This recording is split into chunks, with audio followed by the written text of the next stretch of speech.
إن الحمد لله نحمده ونستعينه ونستغفره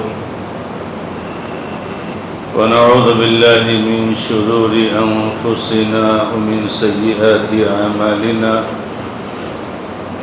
من يهده الله فلا مضل له ومن يضلل فلا هادي له وأشهد أن لا إله إلا الله وحده لا شريك له وأشهد أن محمدًا عبده ورسوله صلى الله تعالى عليه وآله وسلم يا أيها الذين آمنوا اتقوا الله حق تقاته ولا تموتن إلا وأنتم مسلمون يا أيها الناس اتقوا ربكم الذي خلقكم من نفس واحدة وخلق منها زوجها وبث منهما رجالا كثيرا ونساء واتقوا الله الذي تساءلون به والأرحام إن الله كان عليكم رقيبا يا أيها الذين آمنوا اتقوا الله وقولوا قولا سديدا يصلح لكم أعمالكم ويغفر لكم ذنوبكم ومن يطع الله ورسوله فقد فاز فوزا عظيما أما بعد فإن خير الحديث كتاب الله وخير الهدي هدي محمد صلى الله تعالى عليه وآله وسلم وشر الأمور محدثاتها وكل محدثة بدعة وكل بدعة ضلالة وكل ضلالة في النار أعوذ بالله من الشيطان الرجيم بسم الله الرحمن الرحيم إن في ذلك لذكرى لمن كان له قلب أو ألقى السمع وهو شهيد.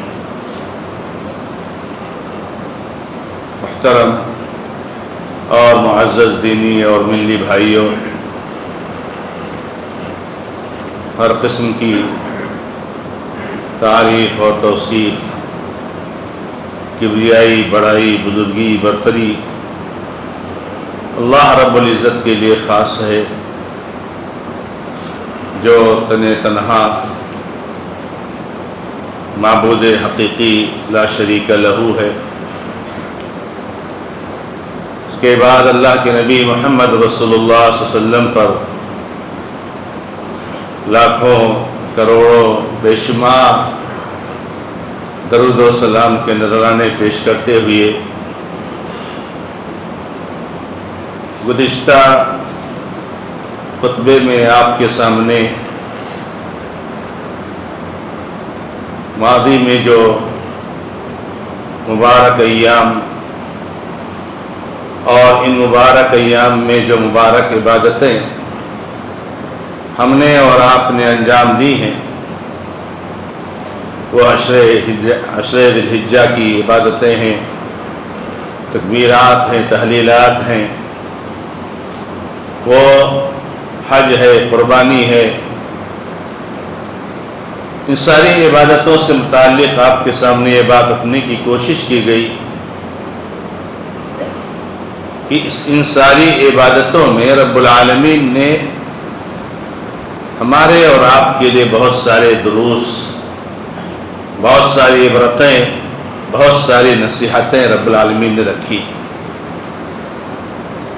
اور ان عبادتوں کو انجام دینے والا اصل وہی ہے جو ان دروس کو سمجھے، ان عبادتوں کے پیغام کو سمجھے، ورنہ وقت آیا،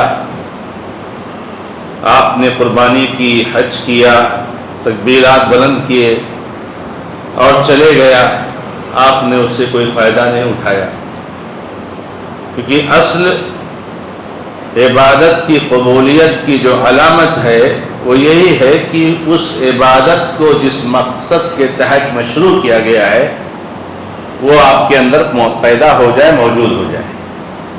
یہ اصل مقصد۔ عبادت کی فضیلت اپنی جگہ پر، عبادت کا اہتمام اپنی جگہ پر ہے، لیکن اس عبادت کا فائدہ ہمیں اور آپ کو اسی وقت حاصل ہوگا جب اس کا مقصد حاصل ہو جائے، کیونکہ مقصد حاصل ہونے کا مطلب یہ ہے کہ آپ نے عبادت کو جیسے کرنا چاہیے، جیسے ادا کرنا چاہیے ویسے ہی ادا کیا۔ ایک آدمی روزہ رکھتا ہے، روزے سے اس کے دل میں تقویٰ پیدا ہو گیا، یعنی اس نے روزہ ویسے ہی رکھا جیسے رب العالمین کو مطلوب تھا۔ لیکن ایک آدمی روزہ رکھتا ہے لیکن روزے سے کوئی تقویٰ نہیں پیدا ہوتا ہے، یعنی اس نے روزہ وہ نہیں رکھا جو رب العالمین کو مطلوب ہے۔ بہرحال آپ کے سامنے 3 اہم پیغامات کا تذکرہ ہوا۔ ان میں سب سے پہلے نمبر پر عقیدہ توحید، جو ہر عبادت سے جھلکتی اور چھلکتی ہوئی نظر آ رہی ہے، اور دوسرے نمبر پر ہمارے سامنے جس کا تذکرہ ہوا وہ یہ ہے کہ اللہ کے نبی محمد رسول اللہ صلی اللہ علیہ وسلم کی سنت کی اتباع ہر موقع پر، ہر عبادت میں یہ رکن اصلی ہے اور یہ بنیادی شرط ہے۔ آپ ریکارڈ بناتے رہیے اور یہ تصور قائم کیے رہیے کہ میں نے زندگی بھر نمازیں پڑھی، کبھی نماز نہیں چھوڑا، میں نے روزے رکھے، کبھی روزہ نہیں چھوڑا، میں نے رب العالمین کے لیے بہت ساری عبادتیں انجام دی، لیکن یہ اس وقت آپ کے لیے مفید ہوں گے جب محمد رسول اللہ صلی اللہ علیہ وسلم کی سنت کے مطابق۔ اور تیسرا جو پیغام تصدیق کیا گیا آپ کے سامنے وہ اخوت، بھائی چارگی، ہمدردی، ایک دوسرے کے ساتھ خیرخواہی، یہ ان ساری عبادتوں سے میرے بھائیوں رب العالمین نے ہمیں اور آپ کو پیغام دیا ہے۔ 2-3 پیغامات کا تذکرہ مزید کرنا چاہتا تھا جس کو انشاءاللہ آج کے خطبے میں ذکر کرنا چاہتا ہوں۔ میں سے ایک پیغام یہ ہے کہ اللہ رب العزت ہمارے اور آپ کے دلوں میں رحمت اور شفقت اور نرمی بٹھانا چاہتے ہیں، بھرنا چاہتے ہیں اور دلوں کو اس سے معمور کرنا چاہتے ہیں۔ اسلام میں قسوت قلبی نہیں ہے، دل کی سختی نہیں ہے۔ ایک مسلمان جب کسی کو تکلیف میں دیکھتا ہے تو اس کو اس تکلیف کا احساس ہوتا ہے اور اس پر رحم آتا ہے، اس کے دل میں شفقت پیدا ہوتی ہے۔ یہ ایمان اور اسلام کی علامت ہے۔ اللہ کے نبی علیہ السلام نے جانور کو ذبح کرنے کے لیے جو تاکید فرمائی ہے اور خاص طور سے اس کی طرف میں اور آپ کو توجہ دینا چاہیے، یہ صرف قربانی کے جانور کے لیے نہیں ہے میرے بھائی، یہ ہمارے ان بھائیوں کے لیے بھی ہے جو سال بھر بکرے ذبح کیا کرتے ہیں اور یہ ان کا بزنس اور تجارت ہے۔ ہمارے ان بھائیوں کے لیے بھی ہے جو سال بھر مرغیاں ذبح کیا کرتے ہیں یا اور کوئی جانور ذبح کرتے ہیں، یا جانور ذبح نہیں کرتے ہیں ویسے ہی ان کے ساتھ ہمارا جو تعامل ہوتا ہے اس میں میرے بھائیوں احسان اور رحمت اور شفقت ہونا چاہیے۔ ان اللہ کتب الاحسان علی کل شیء، اللہ رب العزت نے ہر چیز کے ساتھ احسان کو فرض کیا ہے، ہر چیز کے ساتھ رحمت اور شفقت کو فرض کیا ہے۔ فَإِذَا قَتَلْتُمْ فَأَحْسِنُوا الْقِتْلَةَ وَإِذَا ذَبَحْتُمْ فَأَحْسِنُوا الذِّبْحَ، جب تم کسی کو مارو بھی، اگر دشمن تم پر حملہ کرتا ہے، میدان جنگ میں ہو اور مجبوراً تم کو اپنی دفاع میں دشمن پر حملہ کرنا پڑتا ہے، اپنی تلوار چلانی پڑتی ہے، وہاں بھی احسان ہونا چاہیے، وہاں بھی رحمت ہونی چاہیے، کیونکہ وہ ہمارے سامنے جان ہے۔ اسی لیے اسلام نے کسی کی جان لینے کی اجازت نہیں دی ہے سوائے چند بہت ہی دہشتناک اور خطرناک مواقع پر، جن میں انسانیت کے لیے بے پناہ حکمتیں اور مصلحتیں موجود ہیں۔ اللہ کے نبی علیہ الصلوۃ والسلام فرماتے ہیں جب تم ذبح کرو تو بہترین طریقے سے ذبح کرو۔ آپ نے قربانی اس موقع سے ضرور اہل علم کی زبانی یہ حدیث سنی ہوگی کہ اللہ کے نبی علیہ الصلوۃ والسلام نے فرمایا اپنی چھری کو تیز کیا کر لیا کرو اور اپنے ذبیحہ کو آرام پہنچایا کرو۔ جانور کو ذبح کرنا اس کا مطلب نہیں کہ آپ جیسا چاہو کھینچو، جیسا چاہو ٹانگو، جیسا چاہو اس کے ساتھ پیش آؤ، ایسا نہیں ہے۔ وہ بھی جان ہے میرے بھائی، ذبح کرنا آپ کے لیے مشروع کیا گیا ہے۔ ذبح کیجئے، اللہ کی اس نعمت کو کھائیے، اللہ نے آپ کو اجازت دی ہے، لیکن ذبح کرنے کا مطلب یہ نہیں ہے کہ آپ جیسا چاہو ویسا کر پاؤ اور جیسا چاہو ویسا مارو۔ میرے بھائی، اور رحمت اور شفقت جو ہے کیا نام ہے انسان کے دل میں لازمی اور ضروری طور سے ہونا چاہیے، اور ہر چیز کے تعلق سے، بچوں کے تعلق سے، بڑوں کے تعلق سے، بیوی کے تعلق سے، اولاد کے تعلق سے، مسلمانوں کے تعلق سے، غیر مسلموں کے تعلق سے، جانوروں کے تعلق سے، چرند اور پرند، کیڑوں مکوڑوں کے تعلق سے۔ ایک کیڑا جا رہا ہے اللہ کی زمین پر، آپ طاقتور ہو، آپ کے پاس پیر ہے، آپ نے چلتے چلتے اس کیڑے کو مسل لیا اور مر گیا۔ اسلام اس کی اجازت نہیں دیتا ہے، اسلام اس کی اجازت نہیں دیتا۔ آپ نے احساس نہیں کیا کہ جیسے آپ جاندار ہو، آپ کے اندر جان ہے، ویسے اس کیڑے کے اندر بھی جان ہے۔ جیسے آپ کو اگر کوئی مسلے تو آپ کو کیسے تکلیف ہوگی، ایسے آپ نے وہ جو کیڑے کو مسئلہ میرے بھائیو اس کو تکلیف ہوئی، اس درد کو محسوس کرو اور اس کتے کے واقعے کو یاد کیا کرو میرے بھائیو۔ بہت بڑا واقعہ ہے اللہ کے بندو کہ اس آدمی نے جب ایک کتے کو تڑپتے ہوئے دیکھا اور وہ پیاس سے تڑپ رہا ہے، کتنا خبیث اور ناپاک جانور ہے، آپ تصور کیجئے۔ اسلام نے اس کتے کے بارے میں حکم دیا ہے کہ اگر کسی برتن میں منہ ڈال دے تو 7 مرتبہ دھلو گے نہیں تو پاک نہیں ہوگا، برتن استعمال کے لائق نہیں ہوگا۔ سوچئے کتنا ناپاک جانور ہے اور کتنا خبیث جانور ہے، لیکن اس خبیث جانور کو بھی تڑپتے ہوئے پیاس سے دیکھ لیا اور اس کے دل میں رحم آ گیا۔ آج انسان اپنی ماں پر رحم نہیں کھاتا ہے، اللہ اکبر۔ کتوں پر رحم کھانا ثواب کا کام ہے، آپ کو ماں پر رحم نہیں آ رہا ہے۔ آپ کی ماں تکلیف میں ہے، لیکن آپ بھی جوانی کے نشے میں چور ہو اور ماں کے ساتھ کوئی حسن سلوک نہیں کر رہے ہو، رحم نہیں آتا۔ انسان اپنی بہن پر رحم نہیں کھا رہا ہے، انسان اپنی ماں پر رحم نہیں کھا رہا ہے، انسان اپنے جو ہے کیا نام ہے دوسرے رشتہ داروں پر رحم نہیں کھا رہا ہے، انسان اپنے پڑوسی پر رحم نہیں کھا رہا ہے۔ ہم تصور کریں میرے بھائیوں کہ ہمارا ایمان کہاں اور کس معیار کا ہے۔ اس نے کتے کو پانی پلایا، اللہ رب العزت نے اس کے سارے گناہوں کو معاف کر دیا، اس کو بخش دیا۔ تو میرے بھائیوں، اپنے اندر رحمت اور شفقت پیدا کرنا یہ ہماری اور آپ کی ذمہ داری ہے۔ یہ ہمیں اور آپ کو بہت بڑا درس اس سے ملتا ہے۔ اسی طریقے سے اللہ کے بندو ایک درس یہ ملتا ہے کہ صلہ رحمی کرنی چاہیے، اس نے سلوک ہونا چاہیے رشتہ داروں کے ساتھ۔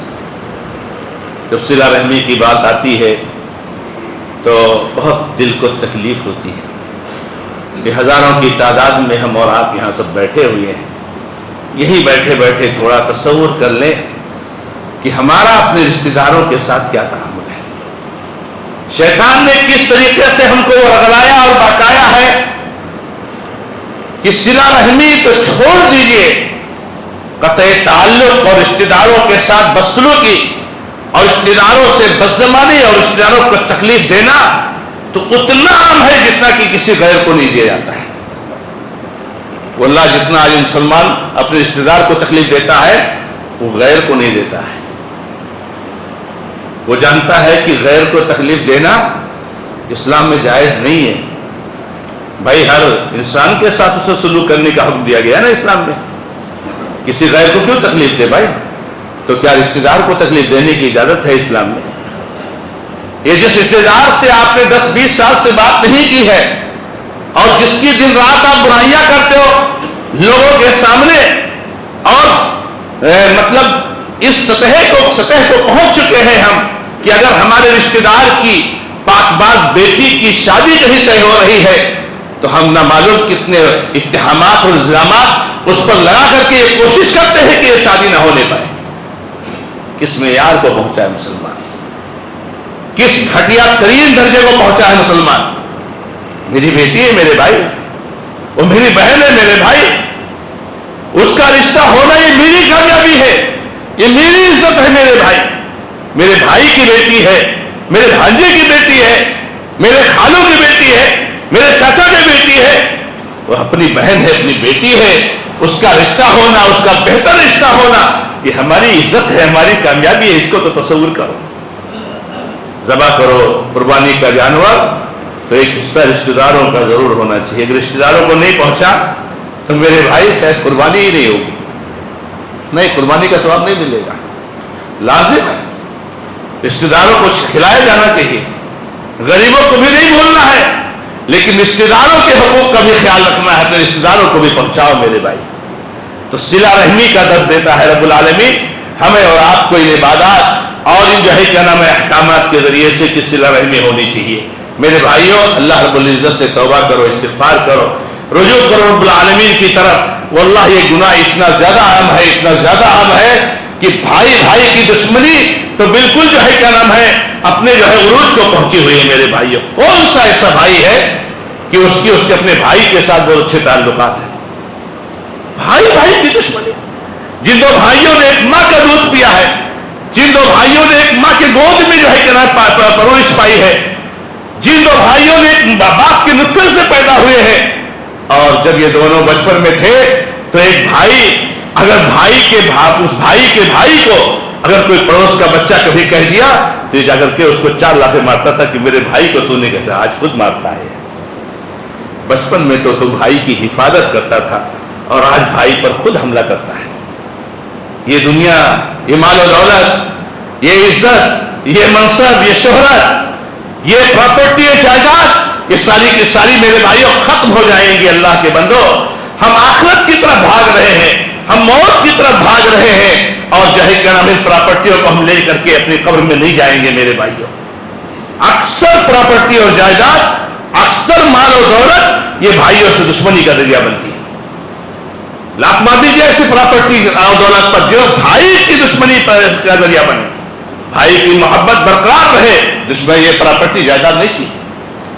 بھائی کا رشتہ برقرار رہے, بہن کا رشتہ برقرار رہے, مجھے یہ جو ہے کیا نام ہے یہ شہرت اور یہ مالداری نہیں چاہیے میرے بھائیوں. تو اللہ رب العزت نے ہمیں اور آپ کو بہت بڑا پیغام دیا ہے کہ صلہ رحمی کرنے کا ہمارے اندر جذبہ ہونا چاہیے اور صلہ رحمی کا اہتمام ہونا چاہیے. اسی طریقے سے میرے بھائیوں, اللہ رب العزت نے جو درس دیا ہے ہمیں اور آپ کو پیغام دیا ہے کہ ہمارے اندر عمل کرنے کا جذبہ ہونا چاہیے.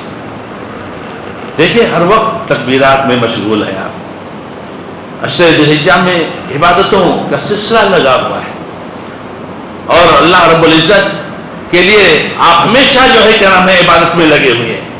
تو یہ عبادت کا جو سلسلہ ہے یہ ہمیشہ جاری رہنا چاہیے, یہ منقطع نہیں ہونا چاہیے. رب العالمین آپ کو ٹرین کرنا چاہتے ہیں, ہم کو عادی بنانا چاہتے ہیں کہ آپ اللہ تبارک و تعالیٰ کی عبادت کے عادی بن جائیے. رمضان آیا, نماز شروع کر دی, چھوڑ دیا, یہ اللہ کو نہیں پسند ہے, یہ اللہ کو نہیں چاہیے, اللہ کو نہیں مطلوب ہے. اللہ کو ایسا مسلمان نہیں پسند ہے, اللہ کو ایسا ایمان کا دعویٰ کرنے والا نہیں پسند ہے. نہیں, وہ پسند ہے وَلَا تَمُوتُنَّ إِلَّا وَأَنْتُمْ مُسْلِمُونَ وَاعْبُدْ رَبَّكَ حَتَّى يَأْتِيَكَ الْيَقِينُ. اپنے رب کی عبادت پر جمے رہیے یہاں تک کہ موت آ جائے.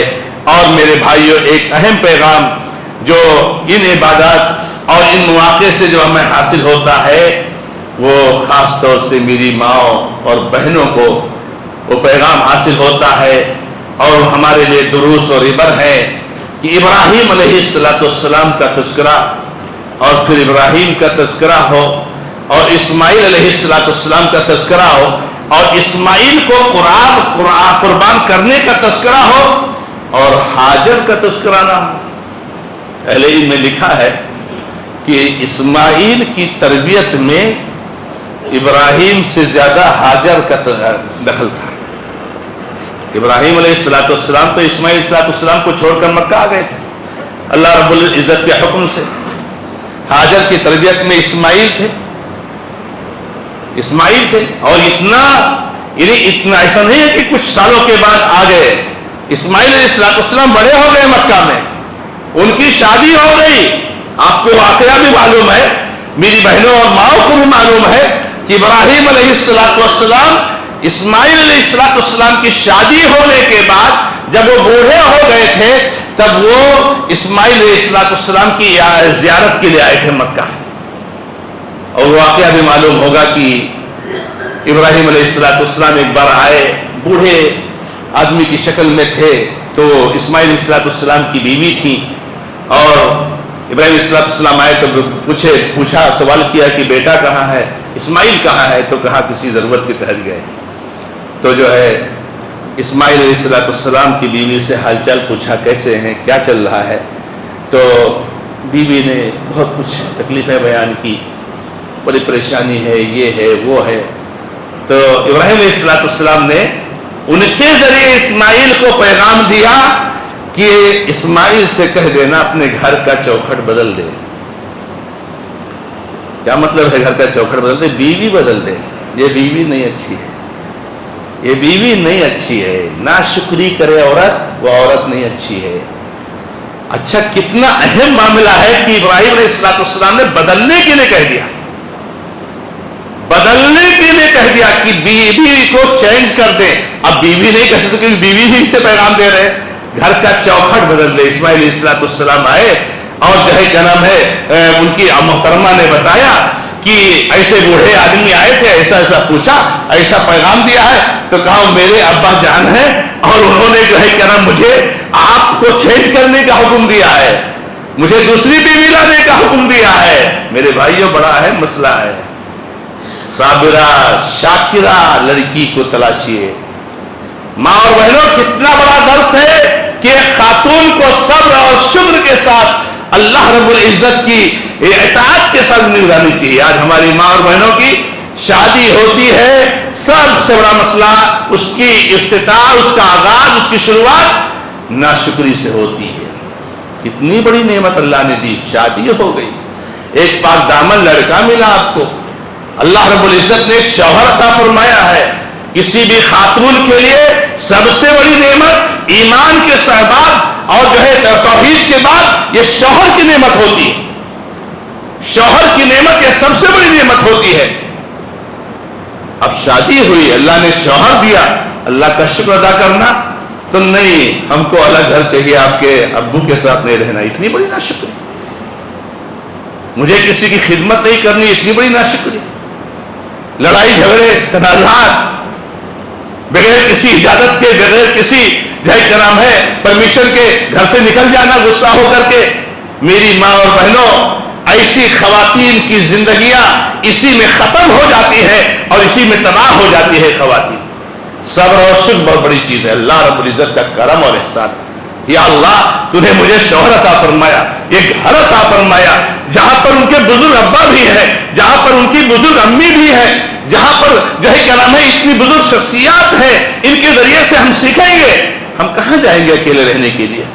ہم کیوں جائیں گے اکیلے رہنے کے لیے؟ اگر شوہر اکیلے بھی رہنا چاہے تو بیوی کہ نہیں، مجھے اپنے آپ کے ابا کے ساتھ رہنا ہے، آپ کی امی کے ساتھ رہنا ہے۔ ظاہر سی بات ہے، بزرگ خاتون ہے، وہ بزرگ جو ہے کیا نام ہے ان کے والد ہیں، ان کی خدمت کرنا، ان کی تجربات سے فائدہ اٹھانا، ان کے مشوروں سے فائدہ اٹھانا ایک خاتون کے لیے کتنی بڑی سی دولت ہے میرے بھائی۔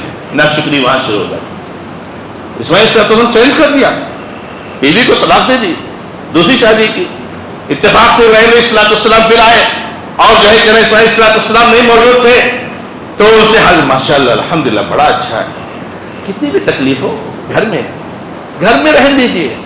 آپ نے نمک روٹی کھائی ہے کوئی بات نہیں, اللہ نے نمک روٹی دیا الحمدللہ, الحمدللہ. ایمان نہیں اللہ نے چھینا, اللہ رب العزت نے جو ہے نمک روٹی کھلائی, شکر کا اظہار کیجئے, اللہ کے حمد و ثنا بیان کیجئے, اللہ رب العزت کی نعمت پر اس کی قدر کیجئے.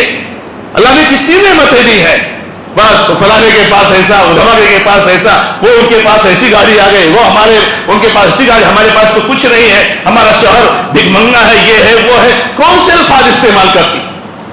رب العالمین کی نعمتوں پر شکر ادا کرو. اسماعیل علیہ السلام کی بیوی نے الحمدللہ, اللہ کا شکر ہے, بہت اچھا. واللہ بہت تکلیف میں تھی, بہت تکلیف میں تھی.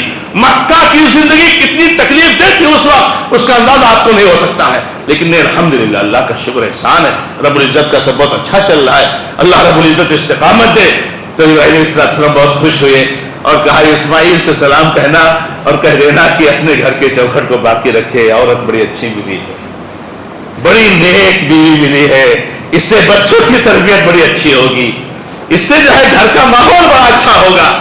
تو میری ماں اور بہنوں, بہت بڑا دخل ہے ہاجر کا اسماعیل کی تربیت میں, جو انہوں نے کہا کہ اسماعیل علیہ السلام سے ابراہیم نے کہا کہ میرے خواب میں دکھایا گیا ہے, میں تمہیں ذبح کرنا چاہتا ہوں, آپ کی رائے کیا ہے؟ ابا جان آپ میری رائے جاننا چاہتے ہو؟ اللہ کا جو حکم آیا اس کو کر گزریے, انشاءاللہ آپ مجھے صابر پائیں گے. گردن کٹ رہی ہے لیکن کہہ رہے ہیں انشاءاللہ میں صبر کروں گا, آپ کرو اللہ کے حکم پر. نوجوان کی تربیت کیسے ہونی چاہیے, نوجوان کو کس طریقے سے کرنا چاہیے, تو ہماری ماں اور بہنوں کے لیے درس اور نصیحت ہے اور عبرت ہے, پیغام ہے کہ بچوں کی تربیت پر خصوصی دھیان دے. بہت محنت کریں گے تربیت پر, بہت توجہ دیں گے تو میرے بھائیوں اس کا رزلٹ شاید کچھ حاصل ہو جائے. اگر ہم محنت ہی نہیں کریں گے تو کیا حال ہوگا آپ سوچئے. بہت محنت کرنے کے بعد بھی 100% رزلٹ نہیں حاصل ہوتا ہے. آدمی بڑی محنت کرتا ہے کہ میرا بچہ نیک ہو جائے, میرا بچہ صالح بن جائے, لیکن جو ہے اکثر لوگ نہیں کامیاب ہو پاتے ہیں, بہت کم ہی جو ہے لوگ کامیاب ہوتے ہیں. اور جب ہم محنت نہیں کریں گے, توجہ نہیں دیں گے, بچوں کے ساتھ ہماری خود مسائل ہیں, ہم جو ہے خود موبائل میں پھنسے ہوئے ہیں, ہم خود ننگی فلمیں دیکھ رہے ہیں, ہم خود فحش مناظر دیکھ رہے ہیں, کیا بچوں کی تربیت کریں گے؟ ہم بے پردہ گھوم رہے ہیں, بچی کی تربیت کیا ہوگی میری ماں اور بہن؟ تو اس لیے بچوں کی تربیت میں عورت کا جو کردار ہوتا ہے وہ بہت بڑا کردار ہوتا ہے. اللہ رب العزت سے دعا ہے کہ رب العالمین ہمیں اور آپ کو ان دروس کو, پیغامات کو سمجھنے کی توفیق عطا فرمائے. بارک اللہ لی و لکم فی القرآن الکریم ونفعنی وإیاکم بالآیات والذکر الحکیم, انہ تعالی جواد کریم ملک رؤوف رحیم.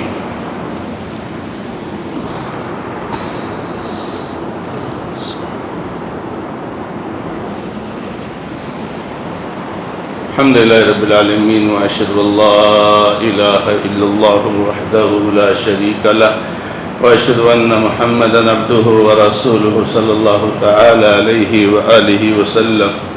أعوذ بالله من الشيطان الرجيم, بسم الله الرحمن الرحيم. إن الله وملائكته يصلون على النبي يا أيها الذين آمنوا صلوا عليه وسلموا تسليما. اللهم صل على محمد وعلى آل محمد كما صليت على إبراهيم وعلى آل إبراهيم إنك حميد مجيد. اللهم بارك على محمد وعلى آل محمد كما باركت على إبراهيم وعلى آل إبراهيم إنك حميد مجيد. ربنا ظلمنا أنفسنا وإن لم تغفر لنا وترحمنا لنكونن من الخاسرين. ربنا آتنا في الدنيا حسنة وفي الآخرة حسنة وقنا عذاب النار. ربنا لا تزغ قلوبنا بعد إذ هديتنا وهب لنا من لدنك رحمة إنك أنت الوهاب. اللهم اغفر لنا وللمؤمنين والمؤمنات والمسلمين والمسلمات. اللهم ألف بين قلوبهم وأصلح ذات بينهم وانصرهم على عدوك وعدوهم يا رب العالمين. اللهم عليك بأعدائك وأعداء الدين. اللهم إنا نجعلك في نحورهم ونعوذ بك من شرورهم. أقول قولي هذا وأستغفر الله لي ولكم سائر المسلمين فاستغفروه إنه الغفور الرحيم. الحمد لله رب العالمين. آپ جو ہمارے سامنے بہت سارے اسٹال دیکھ رہے ہیں, یہ حقیقت میں دینی مراکز کے ہیں جس میں قال اللہ اور قال رسول کی صدائیں بلند ہوتی ہیں, اور انہی مکاتب سے, انہی مدارس سے, انہی شعبہ جات سے توحید و سنت کا پیغام لوگوں میں عام کیا جا رہا ہے. آپ ان کا بھرپور تعاون کریں. اور اسی طرح سے بہت سارے ہمارے احباب جو آن لائن دیکھ رہے ہیں, وہ آن لائن میں بھی QR کوڈ ڈال دیا گیا ہے, وہاں اپنا تعاون وہ پیش کریں اور ضرور پیش کریں، اس لیے کہ اللہ رب العالمین آپ کے اجر کو ضائع کرنے والا نہیں ہے۔